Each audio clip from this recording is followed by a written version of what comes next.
Hi friends, welcome to Pushpa's life. எல்லோரும் எப்படி இருக்கீங்க? எல்லாரும் ஆரோக்கியமாகவும் சந்தோஷமாகவும் இருப்பீங்க அப்படின்னு நம்புகிறேன். இன்றைக்கி பார்க்க போகிற பதிவு பார்த்தீங்க அப்படின்னா, ஞாயிற்றுக்கிழமை என்னோடய ரெகுலர் ரொட்டீன் தாங்க உங்கள் கூட ஷேர் பண்ணியிருக்கிறேன். வீடியோவை முழுமையாக பாருங்கள். கண்டிப்பாக உங்கள் எல்லாத்துக்குமே இந்த பதிவு பிடிக்கும். பிடிச்சிருந்தது அப்படின்னா மறக்காமல் நம்மளோட புஷ்பாஸ் லைஃப் சேனலை லைக் பண்ணிவிட்டு சப்ஸ்கிரைபும் பண்ணிடுங்க. சரி வாங்க இன்றைக்கி வீடியோக்குள்ளே போயிடலாம்.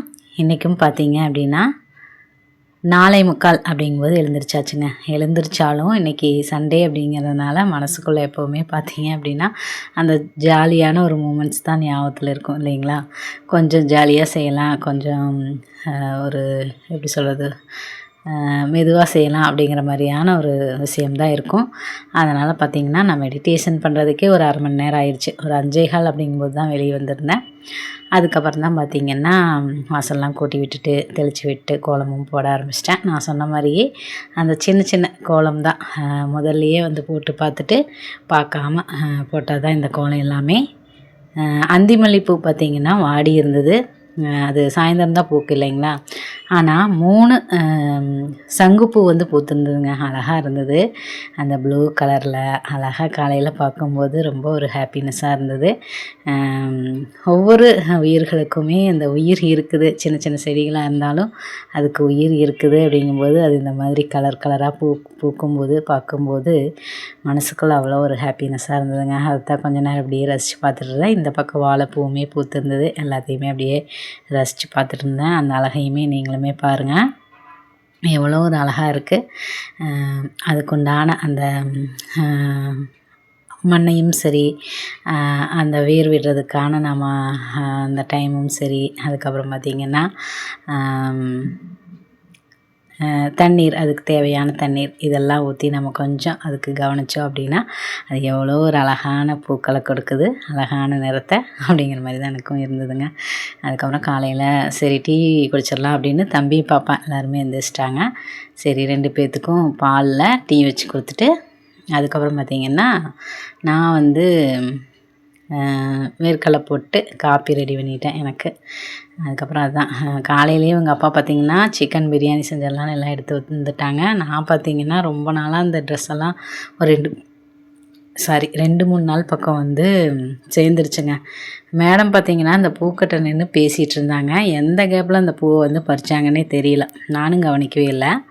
அதுக்கப்புறம் பார்த்திங்கன்னா கொஞ்ச நேரம் கழித்து பார்க்கும்போது பூவை காணோன்னு நானும் 3 பூவையுமே காணோம், யாரோ பறிச்சுட்டு போயிட்டாங்களே, இவ்வளோ அழகாக இருந்ததுன்னு சொல்லிகிட்ருக்கிறேன். அப்புறம் பார்த்திங்கன்னா மேடம் அம்மா சாமிக்கு வச்சுட்டுமான்னு சொன்னாங்க. அங்கே பார்த்திங்கன்னா இன்றைக்கி மேடம் கொண்டு போய் சாமிக்கு வச்சுட்டு சாமி கும்பிட்றமான்னு சாமி கும்பிட்டு வந்துட்டாங்க. நான் வந்து இன்றைக்கி சரி இந்த ட்ரெஸ்ஸெல்லாம் வாஷ் பண்ணி முடிச்சுட்டு அதுக்கப்புறம் ஃப்ரெஷ்அப் ஆகிட்டு தீபம் ஏற்றிக்கலான்ட்டு இருந்தேன். ஆனால் இன்றைக்கி பார்த்திங்கன்னா என்னால் ஏற்ற முடியல. ஆனால் மேடம் பார்த்திங்கன்னா சாமி கும்பிட்டாங்க. ஆனால் எப்பவும் போல் நான் காலையில் எழுந்தோன்னையும் தீபம் ஏற்றுறனே இல்லையோ நான் வந்து சொல்லிடுவேன் என்னோடய அஃபர்மேஷன்ஸ் மந்திரங்கள் எல்லாமே. அப்புறம் பார்த்திங்கன்னா இவங்க அப்பா வந்து பிரியாணி செய்ய ஆரம்பிச்சிட்டாங்க. எல்லாம் ஹெல்ப்பெல்லாம் பண்ணி கொடுத்துட்டே நான் வந்து ட்ரெஸ் ஒரு பக்கம் வாஷ் பண்ணிவிட்டு அதுக்கப்புறம் பார்த்திங்கன்னா இந்த பக்கம் ஹெல்ப்பிங் அந்த மாதிரி தான் பண்ணிகிட்ருந்தோம். பண்ணி கொடுத்துட்டு இருக்கும்போது தான் அவங்க அப்பா வந்து அரிசியை வந்து களைஞ்சி கொடுக்க சொன்னாங்க. பிரியாணி அரிசி தான் நல்லா மணமாக இருந்தது. அதை வந்து களைஞ்சி போட்டாச்சு. அதுக்கப்புறம் பிரியாணியுமே ரெடி ஆகிட்டு இருந்தது. நான் வந்து என்னோடய வேலைகளெல்லாம் சரி ட்ரெஸ்ஸெல்லாம் வாஷ் பண்ணி முடிச்சுட்டு அதையெல்லாம் வந்து ட்ரையரில் போட்டு அப்படியே காய போட்டுடலான்னு சொல்லிட்டு தான் இந்த பக்கம் என்னோடய வேலையும் போயிட்டுருந்தது. காலையில் சமையல் வேலையும் பார்த்திங்கன்னா சிக்கன் பிரியாணி தான் அவங்க அப்பா வந்து செஞ்சிட்ருந்தாங்க. பூஜை பார்த்திங்கன்னா இன்றைக்கி மேடம் வந்து அந்த 3 பூவை கொண்டு போய் சாமி ரூமில் வச்சுட்டு அவங்களுமே கும்பிட்டாங்க. அப்புறம் ஒரு சில விஷயம் வந்து நான் சொல்லணும்னு நினைக்கிறேங்க. இங்கே பாருங்கள், பிரியாணி வந்து தம் போட்டு ரெடி ஆகிட்டுருக்கு. நான் பார்த்திங்கன்னா காலையில் எழுந்தோன்னே நான் வந்து தயிருக்கு தாங்க இப்போ வந்து வெங்காயம் வந்து அறுத்துட்டு இருந்தேன். வீடு வந்து இந்த மாதிரி தான் இருந்தது. இதெல்லாம் க்ளீன் பண்ணிவிட்டு அதுக்கப்புறம் உங்கள் வீட்டை காட்டுறேன். அதாவது ஒரு குளிக்காமையோ இல்லைன்னா ஃப்ரெஷ்அப் ஆகாமல் நம்மளுக்கு வந்து தீபம் ஏற்றுறதும் சரி, கடவுளை நினைக்கிறதும் சரி ஒரு சங்கட்டமானதாக இருக்கும். எனக்குமே அப்படி தான் இருந்தது. ஆனால் பார்த்திங்கன்னா நாம் வந்து அதுக்குண்டான டைம் வந்து நம்மளுக்கு கிடைக்கிறது இல்லைங்கும்போது ஒவ்வொரு நாள் பார்த்திங்கன்னா நம்மளால் கடவுளை வந்து இன்றைக்கி பார்த்திங்கன்னா நான் தீபமே ஏற்றலை. காலையில் எழுந்திரிச்சோன்னையும் நான் வந்து அந்த மந்திரங்களோ என்னோடய அஃபர்மேஷன்ஸோ சொல்லலை அப்படின்னா இரவு வரைக்குமே அது சொல்ல முடியாது. அந்த மாதிரி வந்து ரெகுலராக ரொட்டீன் இருந்துகிட்டே தான் இருந்தது. அதனால தான் பார்த்திங்கன்னா நான் நான் வந்து இந்த வேலையை வந்து எடுத்துக்கிட்டேன். அதாவது காலையில் எழுந்தோன்னையுமே நாம் வந்து இதெல்லாம் சொல்லிடணும். ஒரு மந்திரங்களாக இருக்கலாம், நம்மளோட குலதெய்வத்தை வேண்டுறதா இருக்கலாம், நம்மளுடைய இஷ்ட தெய்வத்தை வேண்டுறதா இருக்கலாம், இல்லை நம்மளுக்கு உண்டான ஒரு நம்பிக்கையான வார்த்தைகள் சொல்கிறதா இருக்கலாம். அந்த அஃபர்மேஷன்ஸ் எல்லாம் நாளுக்கு நாள் வந்து நான் எப்போவுமே சந்தோஷமாக இருக்கிறேன் அப்படிங்கிற மாதிரி சொல்கிறது, இதெல்லாம் ஏற்கனவே நிறைய பதிவில் நான் சொல்லியிருக்கிறேன்.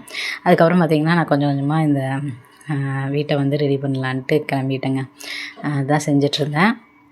இந்த மாதிரி ஓரளவுக்கு நல்லா க்ளீன் பண்ணியாச்சு. தம் போட்டு பிரியாணியுமே ரெடி ஆயிடுச்சு. அதுக்கப்புறம் பார்த்திங்கன்னா சாப்பிட்லான்ட்டு மேடம் பார்த்திங்கன்னா இலையை அறுத்து கொடுப்பான்னு கேட்டிருந்தாங்க. அதனால் அவங்க அப்பா வந்து அவங்க வந்து தட்டில் சாப்பிட்டுக்கிறேன், நீங்கள் இலையில சாப்பிடுங்கன்னு அறுத்து கொடுத்தாங்க. தம்பி பார்த்திங்கன்னா கிரிக்கெட் விளையாட போயிட்டாங்க. அவங்க இப்போ வந்து கிரிக்கெட்டில் தான் வந்து இன்ட்ரெஸ்ட்டாக இருக்கிறாங்க. அந்த லீவ் டைமில் பார்த்திங்கன்னா கொஞ்சம் நேரம் காலையில் போய் அந்த வெயில் வர்றதுக்குள்ளே விளையாண்டுட்டு வரேன்ட்டு கிளம்பிடுறாங்க. அதனால் தம்பியை விட்டுட்டு தான் இப்போ சாப்பிட்றோம். ஈவினிங் பார்த்திங்கன்னா எல்லாம் ஒன்றா சாப்பிட்ற மாதிரி இருக்கும். நான், பாப்பா, அதுக்கப்புறம் அவங்க அப்பா. பிரியாணி பார்த்திங்கன்னா செம்ம டேஸ்ட்டாக இருந்ததுங்க, சூப்பராக இருந்தது. அதுக்கப்புறம் பார்த்திங்கன்னா அது வந்து நாம் வந்து க்ளீன் பண்ணிவிட்டு நம்ம அந்த ஒவ்வொரு நாள் ரெகுலராக அது வந்து நம்மளால் இன்னும் ஃபாலோ பண்ண முடியல. அப்படிங்கும்போது ஒரு நாள் ஃபுல்லாகவே நம்ம வந்து இறைவனையும் சரி, நமக்கு உண்டான அந்த நேசிக்கிறதுக்கு உண்டான நம்மளோட கடமைகளை ஒழுங்காக செய்கிறதுக்கு உண்டான அந்த சின்ன சின்ன அஃபர்மேஷன்ஸ் எல்லாம் சொல்கிறதுக்கு கூட வாய்ப்பு கிடைக்காத மாதிரி இருந்தது.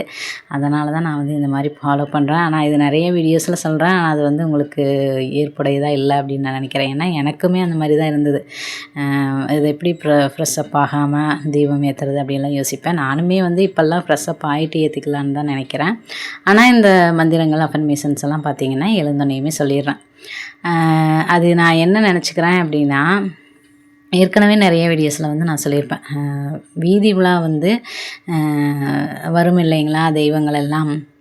இப்போ எங்கள் மாகாளியம்மனே கூட வீதி உலா வரும். அமாவாசை டைமில் பார்த்திங்கன்னா எல்லாத்தோட வீட்டு வாசல்லையும் அப்படியே தெரு வழியாக வரும், தேரில் வரும். அதெல்லாம் பார்க்குற மாதிரி இருக்கும். இதெல்லாம் எதுக்காக அப்படின்னா, இப்போது ஏதாவது சாஸ்திரங்கள் சம்பிரதாயங்கள் பிடிக்கிறவங்களாம் இருந்தாங்கன்னா கோயிலுக்கு போக முடியாது, ஒரு 6 மாதத்துக்கு இல்லைன்னா 1 வருஷத்துக்கு அந்த மாதிரியெல்லாம் போக முடியாமல் யாராவது இருந்தாங்க அப்படின்னா அவங்கள வந்து கடவுளே வந்து தேடி வர்றது தான், தேடி வந்து காட்சியளிக்கிறது தான் வந்து இந்த வீதி உலா வர்றது அப்படின்னு சொல்லி ஒரு விஷயம் வந்து ஏற்கனவே நான் சொல்லியிருப்பேன். அதெல்லாம் என்னோடய மைண்டுக்குள்ளே வந்தது. அந்த மாதிரி எப்போவுமே வந்து கடவுள் வந்து எதுவுமே சொல்கிறதில்ல, நம்மளை வந்து குளிச்சுட்டு இதாக செய்யணும், இந்த மாதிரிலாம் எதுவும் சொல்கிறதா, மனசு சுத்தமாக இருந்தால் போதும் அப்படின்னு சொல்கிறாங்க இல்லைங்களா, அந்த மாதிரி தான் நான் எடுத்துக்கிறேன். அதை வந்து ஞாபகத்தில் வச்சுக்கிறேன். கடவுளே வந்து நம்மளை தேடி வந்துடுவாங்க. அப்படி இருக்கும்போது நாம் டெய்லியும் நினைக்கிறதுனால என்ன தப்பு? அதே சமயத்தில் நம்மளுக்கு ஏதாவது ஒரு பிரச்சனையோ ஒரு தீர்க்க முடியாத ஒரு சங்கடமான சூழ்நிலைகள்லாம் வரும்போது அந்த டைமில் நாம் குளிச்சிருக்கோமா இல்லை விளக்கேற்றுறோமா அதையெல்லாம் யோசிக்க மாட்டோம். நம்ம வாயிலிருந்து கடவுளே என்னை காப்பாற்று அப்படின்னு தானே சொல்லுவோம். அது எந்த சுச்சுவேஷனில் நாம் இருந்தாலும் கடவுளை தான் கூப்பிடுவோம், இல்லைன்னா நம்ம அம்மா அப்பாவை கூப்பிடுவோம். அப்படி இருக்கும்போது அந்த காலை நேரத்தில் நாம் இது சொல்கிறது தப்பில்லை அப்படிங்கிற மாதிரியான எனக்கு ஒரு மைண்ட் செட் வந்ததுங்க. அதனால தான் நான் பார்த்திங்கன்னா எப்போவுமே ரெகுலராக இதை வந்து செஞ்சுக்கிறேன். எந்த ஒரு நெருடலும் இல்லாமல் இதை வந்து நான் செஞ்சுக்கிறேன். நீங்களுமே அதுக்கப்புறம் பார்த்திங்கன்னா மல்லிகைப்பூவும் ஜாதி மல்லியும் வந்திருந்ததுங்க, அழகாக இருந்தது. அந்த குட்டி குட்டி பூ தான் மல்லிகைப்பூ வந்திருந்தது. அது கட்டி பார்க்கும்போது செண்டு மாதிரி இருக்குது அப்படின்னு எல்லாம் சொல்லுவாங்க எங்கள் ஊரில். அந்த மாதிரி அழகாக இருந்தது. இது பாருங்கள், அந்தி மல்லி இப்போ எவ்வளோ அழகாக இருக்குது. அதுவே காலையிலங்கும்போது பார்த்திங்கன்னா அப்படியே சுருங்கிடுது. அந்தி மல்லின்னு அதுக்கு பேர், அந்தி மல்லி. அதனால் அந்தியில் அந்த மாதிரி இருக்குது.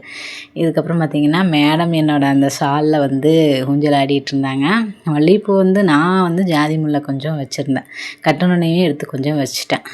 மேடம் பார்த்திங்கன்னா எனக்கு வச்சு விடுனாங்க. அதனால் அவங்களுக்கு வந்து மல்லிகைப்பூ வந்து கொஞ்சம் வச்சு விட்டேன். அவ்வளோ ஒரு அழகாக இருந்தது. அதுக்கப்புறம் பார்த்திங்கன்னா அந்த ஷாலை முதல்ல இந்த ஷால் என்னத்துக்காகிறது, நான் சுடிதாருக்கு போடணும் அப்படின்னு சொல்லிட்டு இருக்கும்போது நேரமே வேலையும் முடிஞ்சிருச்சு. காலையிலேயே பிரியாணியெல்லாம் செஞ்சிட்டோம். அப்புறம் பாத்திரங்கள்லாம் நிறைய இருந்தது, பீஸுமே கொஞ்சம் வந்திருந்தது. அதெல்லாம் கொடுத்துட்டு அதுக்கப்புறம் நானும் ஃப்ரெஷ்அப் ஆகிட்டு இந்த பாத்திரங்கள்லையும் வாஷ் பண்ணதுக்கப்புறம் பார்த்திங்கன்னா நைட்டு வந்து டிஃபன் செய்கிறதுக்கு வேலையே இல்லை, பிரியாணி இருந்தது. அதனால் இவங்க பார்த்திங்கன்னா இந்த மாதிரி விளையாடிட்டு இருந்தாங்க. சுடிதாரில் போடுறதுக்கு என்னோடய சால் வேணும் அப்படின்னு நான் சொல்லிட்டு இருந்தேன். அதனால் பார்த்திங்கன்னா இவங்க அப்பா வந்து ஏதாவது சேலை இருந்தால் கொடுன்னு சொல்லிட்டு, இது வந்து எங்கள் அம்மாவோட சேலை தான். சிவானியோட அவங்க பாட்டியோட சேலை தான். பாட்டி சேலையில் வந்து தூரி ஆடிட்டுருக்குறாங்க மேடம். ஒரு ஊஞ்சல் மாதிரி கட்டி விட்டாங்க. ரொம்ப ஹாப்பியாக மேடம் விளையாடிட்டு இருந்தாங்க. இன்றைக்கி பார்த்திங்கன்னா இப்படி தாங்க போயிட்டுருந்தது. இந்த பதிவு உங்களுக்கு ஒரு மகிழ்ச்சியும் பிடிச்சிருக்கும் அப்படின்னு நான் நம்புகிறேன். இந்த மருதாணி பார்த்திங்க அப்படின்னா நம்மளோட சின்ன வயசு ஃப்ரெண்டு தான். அந்த இலை மாதிரி என் கையில் தெரியுது பார்த்திங்களா, ஒரு ஸ்டாட்டு மாதிரி இருக்குது. இது பார்த்திங்கன்னா அந்த தைலம், அந்த ஸ்ப்ரே அடிச்சு விடுவாங்க இல்லையா, காலில் வந்து ஏதாவது ஒரு வலி இருந்ததுன்னா ஸ்ப்ரே, அதை வந்து ஒரு இலையை மட்டும் மருதாணி இலையை ஒன்றை மட்டும் பிச்சுட்டு ஸ்ப்ரே அடித்தோம்னா செவந்துரும்னு சொன்னாங்க. நான் நம்பவே இல்லை. நீங்கள் பாருங்கன்னு ஒன்று மட்டும் அடிச்சுட்டு வீட்டுக்கு போயிட்டு வரேன்னு போனாங்க. அதுக்கப்புறம் வரவே இல்லை. இனி மறுபடியும் மேடம் திரும்பி வந்தாங்க அப்படின்னா கொஞ்சம் அழகாக டெக்கரேஷன் கையில் பண்ண சொல்லி காட்டுறேன் நானுமே ஒரு வீடியோவில். இது வந்து வீடியோ இது எடுக்கல, என்னால் நம்பிக்கை இல்லை இது செவக்காது அப்படின்னு சொல்லிட்டு. ஆனால் கையில் பாருங்கள் ஒரு ஸ்டாட்டு மாதிரி அழகாக சிவந்திருந்தது. அதையுமே வீடியோவில் வந்து ஷேர் பண்ணிக்கிறேன். ஓகே ஃப்ரெண்ட்ஸ், இந்த பதிவு உங்களுக்கு பிடிச்சிருக்கும்னு நம்புகிறேன். மீண்டும் ஒரு நல்ல பயனுள்ள பதிவுடன் நாளை உங்களை சந்திக்கிறேன். அதுவரை உங்களிடமிருந்து விடைபெறுவது நான் உங்களுடைய அன்புள்ள தோழி.